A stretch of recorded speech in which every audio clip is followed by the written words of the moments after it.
ওম শান্তি। আজ 26শে মার্চ 2025 প্রাত মুরলি। বাবা আজ বলেছেন, মিষ্টি বাচ্চারা, তোমরা বাবার হাত ধরেছ।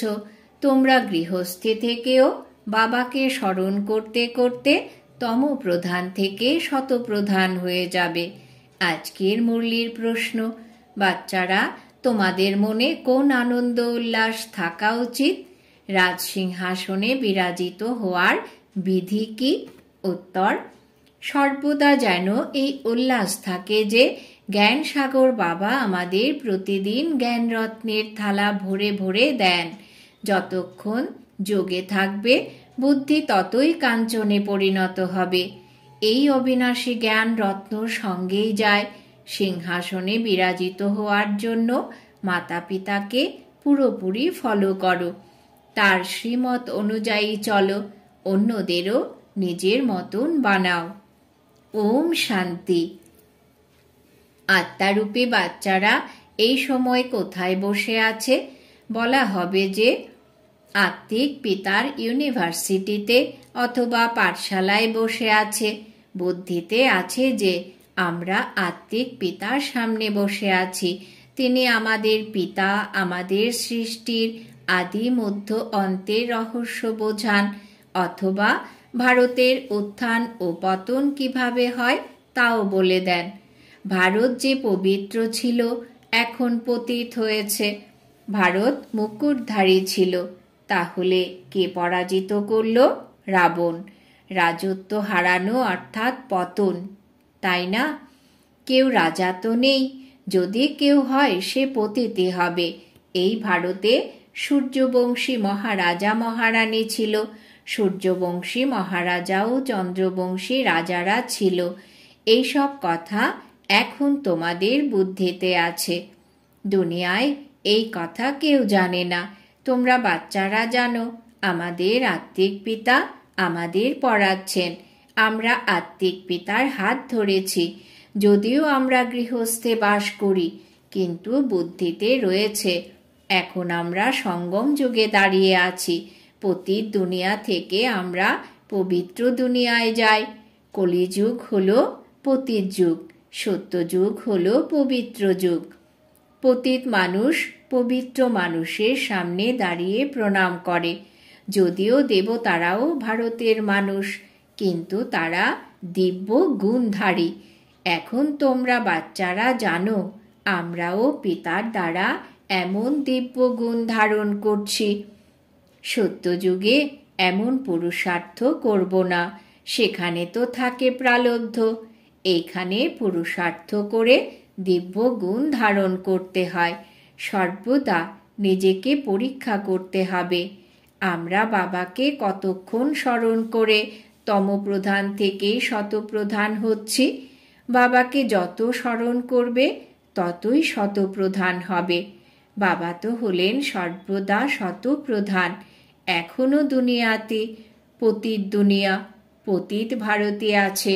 পবিত্র দুনিয়ায় পবিত্র ভারত ছিল। তোমাদের কাছে প্রদর্শনী ইত্যাদিতে বিভিন্ন প্রকারের মানুষ আসে। কেউ বলে, যেমন ভোজন জরুরি তেমনি বিকারও হলো ভোজন।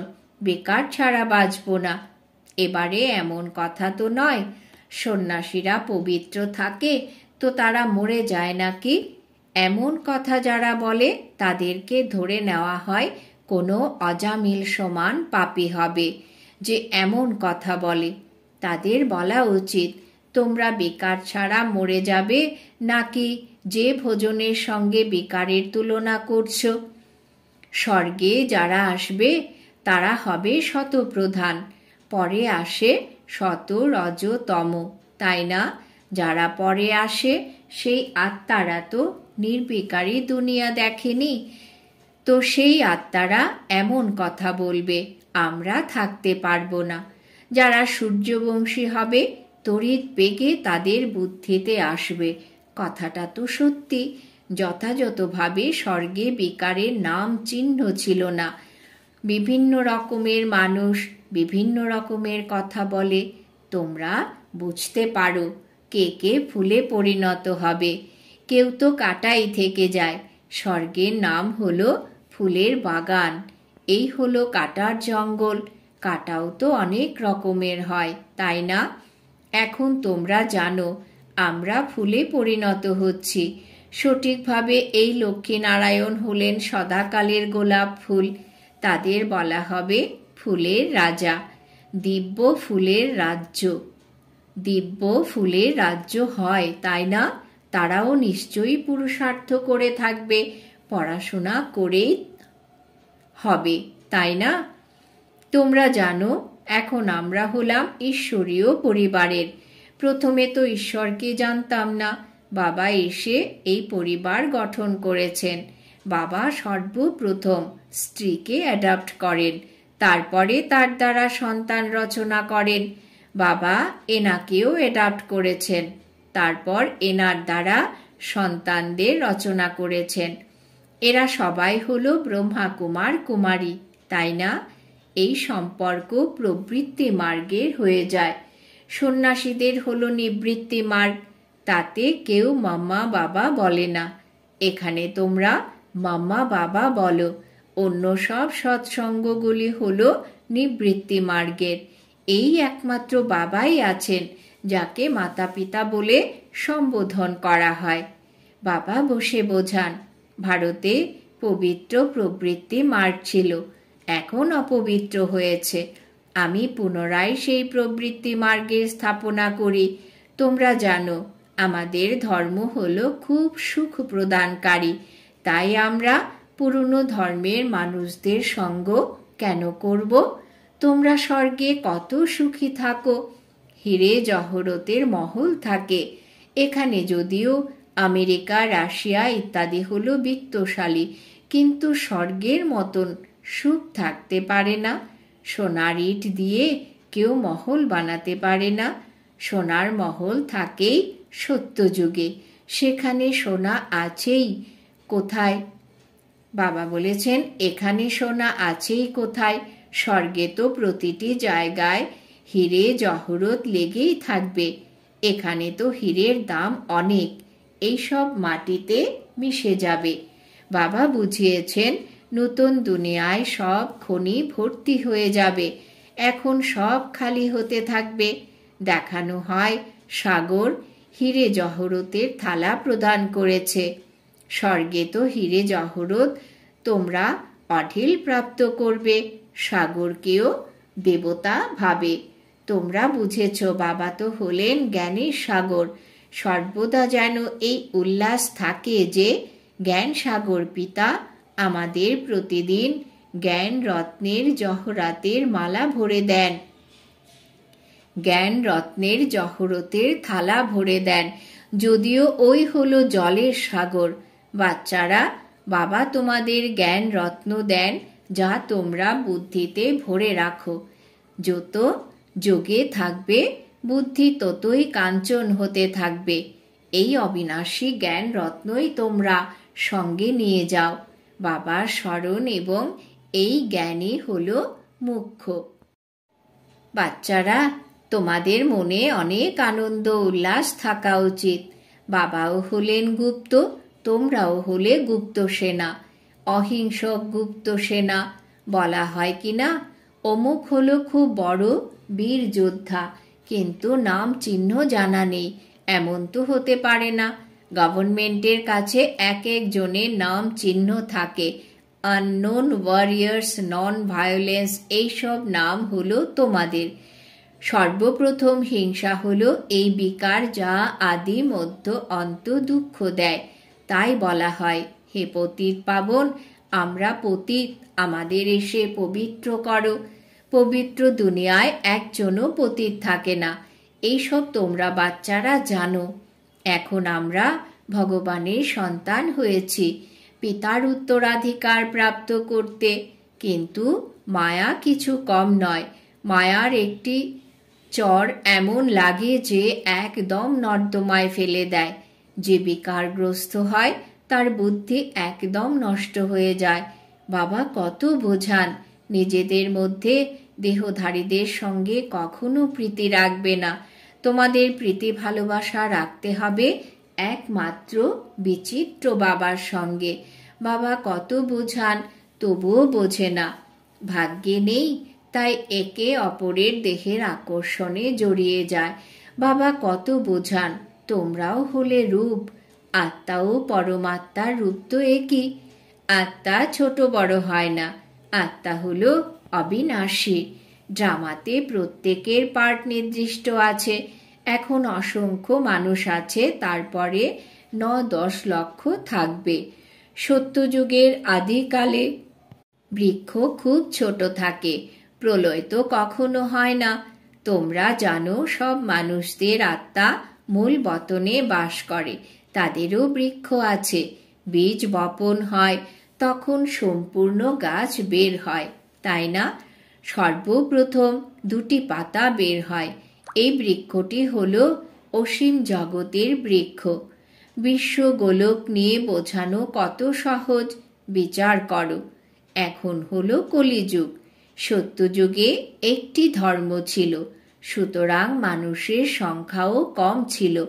এখন অসংখ্য মানুষ, অনেক ধর্ম আছে। এত সংখ্যা প্রথমে ছিল না, তারা পরে কোথায় যাবে? সব আত্মারাই পরমধামে চলে যায়। তোমাদের বুদ্ধিতে সম্পূর্ণ জ্ঞান আছে। যেমন বাবা হলেন জ্ঞানের সাগর, তেমনি তোমাকেও তৈরি করেন। তোমরা পড়াশোনা করে এই পদমর্যাদা প্রাপ্ত করো। বাবা হলেন স্বর্গের রচয়িতা, তাই স্বর্গরূপী অবিনাশী উত্তরাধিকার ভারতবাসীদেরই প্রদান করেন। বাকি সবাইকে পরমধামে ফিরিয়ে নিয়ে যান। বাবা বলেন, আমি এসেছি বাচ্চাদের পড়াতে। যত পুরুষার্থ করবে তত পদমর্যাদা লাভ হবে, যত শ্রীমত অনুযায়ী চলবে তত শ্রেষ্ঠ হবে। সমস্ত কিছু নির্ভর করছে পুরুষার্থের ওপরে। মাম্মা বাবার সিংহাসনে বিরাজিত হওয়ার জন্য পুরোপুরি ফলো করো ফাদার মাদারকে। সিংহাসনে বিরাজিত হতে তাদের আচরণ অনুযায়ী চলো, অন্যদেরও নিজের মতন বানাও। বাবা অনেক প্রকারের যুক্তি বলে দেন। একটি বেজের ওপরেই তোমরা কাউকে ভালো করে বসে বোঝাও।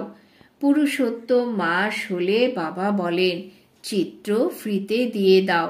বাবা উপহার দেন, টাকা পয়সা হাতে এলে নিশ্চয়ই বুঝবে। বাচ্চাদেরও বাবারও খরচ আছে, তাই না? তখন তাড়াতাড়ি পাঠিয়ে দেবে। ঘর তো একটাই, তাই না?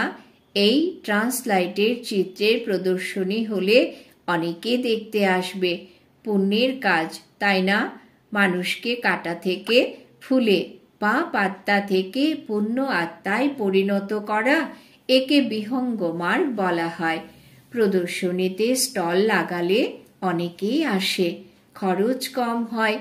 তোমরা এখানে আসো বাবার কাছে স্বর্গের রাজত্ব নিতে, সুতরাং প্রদর্শনীতেও আসবে স্বর্গের রাজত্ব কিনতে। এটা তো হলো হাট, তাই না? বাবা বলেন, এই জ্ঞানের দ্বারা তোমাদের অনেক সুখ প্রাপ্ত হবে, তাই ভালো রীতি পড়াশোনা করে পুরুষার্থ করে ফুল পাস হওয়া উচিত। বাবা নিজে বসে নিজের এবং রচনার আদি মধ্য অন্তের পরিচয় দেন, অন্য কেউ দিতে পারে না। এখন বাবার সাহায্যে তোমরা ত্রিকালদর্শী হও। বাবা বলেন, আমার প্রকৃত রূপ, প্রকৃত পরিচয়, যথার্থ রীতি কেউ জানে না। তোমাদের মধ্যে নম্বর অনুযায়ী আছে। যদি যথার্থ রীতি জানতে, তাহলে বাবাকে ত্যাগ করে যেতে না। এই হলো পড়াশোনা। ভগবান বসে পড়ান। তিনি বলেন, আমি হলাম তোমাদের আজ্ঞাকারী সেবক। পিতা ও শিক্ষক দুজনেই হয় আজ্ঞাকারী সেবক। ড্রামায় আমাদের এমনই পার্ট আছে। পরে সবাইকে সঙ্গে নিয়ে যাব। শ্রীমত অনুযায়ী চলে পাস উইথ অনার হওয়া উচিত। পড়াশোনা তো খুবই সহজ। সবচেয়ে বেশি বয়স তো তার, যিনি পড়াচ্ছেন। শিব বাবা বলেন, আমি বৃদ্ধ নই।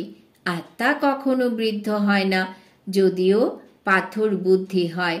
আমার তো হলো পরশ বুদ্ধি, তবেই তো তোমাদের পরশ বুদ্ধিতে পরিণত করতে আসি। কল্পে কল্পে আসি, অসংখ্যবার তোমাদের পড়ায়, তবু ভুলে যাবে। সত্যযুগে এই জ্ঞানের প্রয়োজন থাকে না। বাবা কত ভালো রীতি বোঝান, এমন বাবাকেও ত্যাগ করে চলে যায়। তাই বলা হয় মহান মূর্খ দেখতে হলে এখানে এসে দেখো। এমন পিতা যার কাছে স্বর্গপ্রাপ্তি হয় তাকেও ত্যাগ করে যায়। বাবা বলেন, তোমরা আমার মত অনুযায়ী চলবে তো অমর লোকে বিশ্বের মহারাজা মহারানী হবে। এটি হলো মৃত্যুলোক।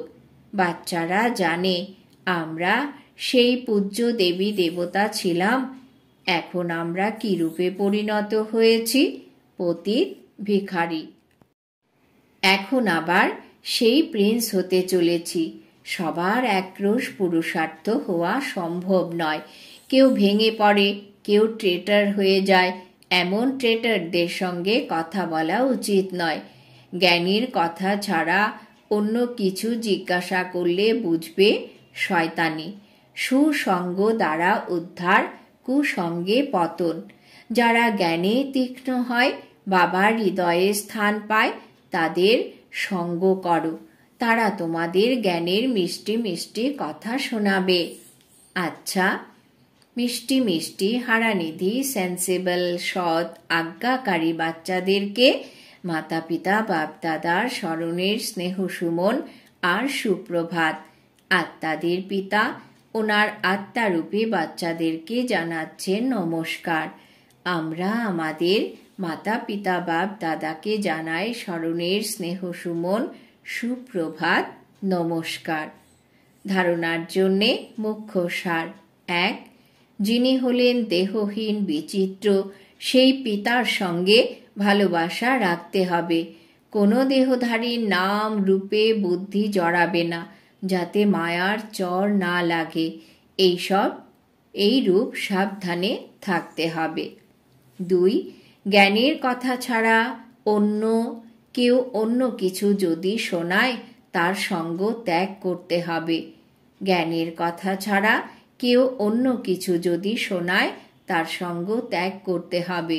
ফুল পাস করার জন্য পুরুষার্থ করতে হবে। কাঁটাদের ফুলে পরিণত করার সেবা করতে হবে। বরদান। বাবা আজ বরদান দিয়েছেন, এক বাবা, দ্বিতীয় কেউ নেই। এই স্মৃতিতে থেকে বন্ধন মুক্ত যোগ যুক্ত ভব। এক বাবা, দ্বিতীয় কেউ নেই। এই স্মৃতিতে থেকে বন্ধন মুক্ত যোগ যুক্ত ভব। ব্যাখ্যা। এখন হলো ঘরে ফেরার সময়, এই জন্য বন্ধন মুক্ত আর যোগ যুক্ত হও। বন্ধন মুক্ত অর্থাৎ লুজ ড্রেস, টাইট নয়। অর্ডার পাওয়ার সাথে সাথেই সেকেন্ডে চলে যেতে পারবে। এই রকম বন্ধন মুক্ত যোগ যুক্ত স্থিতির বরদান প্রাপ্ত করার জন্য সদা এই বরদান স্মৃতিতে যেন থাকে যে এক বাবা, দ্বিতীয় কেউ নেই। কেননা ঘর যাওয়ার জন্যে বা সত্যযোগী রাজ্যে আসার জন্যে এই পুরনো শরীরকে ত্যাগ করতে হবে।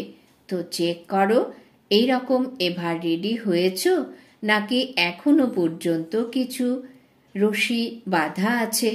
এই পুরনো বস্ত্র টাইট তো নেই। স্লোগান। ব্যর্থ সংকল্প রূপী এক্সট্রা ভোজন করো। বাবা বলেছেন ব্যর্থ সংকল্প রূপী এক্সট্রা ভোজন করো না, তাহলে মোটা হওয়া থেকে বেঁচে যাবে। ব্যর্থ সংকল্প রূপী এক্সট্রা ভোজন করো না, তাহলে মোটা হওয়া থেকে বেঁচে যাবে। আজকের জন্য অব্যক্ত ইশারা। সত্যতা আর সভ্যতা রূপী কালচারকে ধারণ করো। বাবার সব থেকে প্রিয় জিনিস হলো সত্যতা। এই জন্য ভক্তিতেও বলা হয় যে গড ইজ ট্রুথ। সবাইকে সব থেকে প্রিয় জিনিস হলো সত্যতা। কেননা যার মধ্যে সত্যতা থাকবে তার মধ্যে সাফাইও থাকবে। তারা ক্লিন অ্যান্ড ক্লিয়ার থাকে, তো সত্যতার বিশেষ গুণকে কখনো পরিত্যাগ করবে না। সত্যতার শক্তি লিফটের কাজ করে। আজকের সমান আমি বন্ধনমুক্ত যোগযুক্ত আত্মা। ওম শান্তি।